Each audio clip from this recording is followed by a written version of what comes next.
guys, luto tayo na ngayon ng kalabasa na may supo. Ayan, ginisa natin muna ang luya at bawang. Ayan, ganyan ako mag-isa. Maraming bawang at luya para masarap ang ating niluluto. So, ayan guys, ilagay na natin ang ating sibuyas. Ayan, tapos, ayan na ang ating panghalo mga kapatid. Masarap tayo magluto. Dapat laging may halo ang ating gulay para masarap. Ayan ang ating kalabasa. So, ayan guys. Ayan lang tayo magluto ng ating masarap na kalabasa na may sugpo.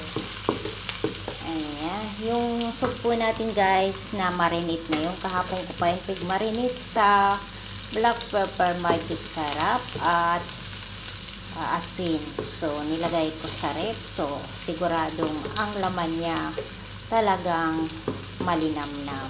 Ganon lang guys ang pagluluto ng masarap na ulam. Kailangan natin i-marinate para yung mga ingredients at lasa ay nanunuot sa laman ng ating niluluto para masarap. Ganon ang style ng pagluluto na masarap mga kapatid.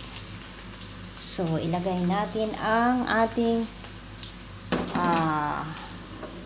sugpo para pumula at hindi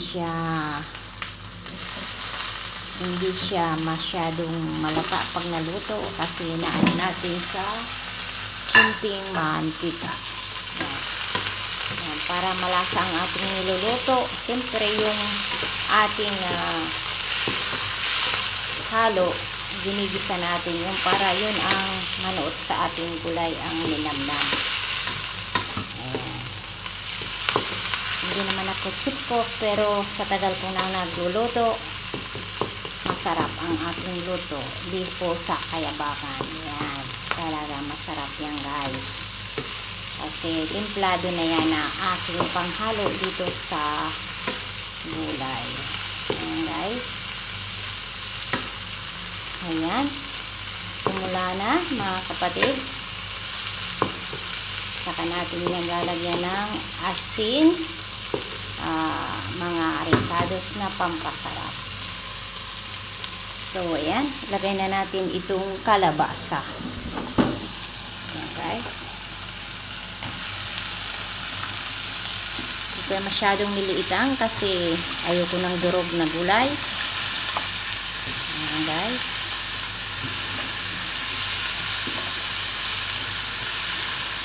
Ating masarap na gulay mga kapatid. Ayan. Ang ating mga sangkap mga kapatid, lagyan natin ng kunting asin at saka toyo, black sauce. Ayan, ang panimpla na masarap. Kunti lang para hindi siya maalat. At ang ating sweet sauce. Ayan guys, ayan. Ayan ang secret na pampasarap. At ang ating naman na magic sarap. Diyan mawawala mga kapatid. At ang ating black pepper. Ayan guys. Ayan ang ating black pepper. Hindi lang. Mamaya natin lagyan ng black pepper. At siyempre hindi mawawala ang ating turmeric powder. Dahil ito ay magandang herbal din mga kapatid. Pampaganda sa ating kalusugan. So ayan. At ang ating madras curry guys. Ayan. So ayan na guys. Halu-haluin lang natin yan.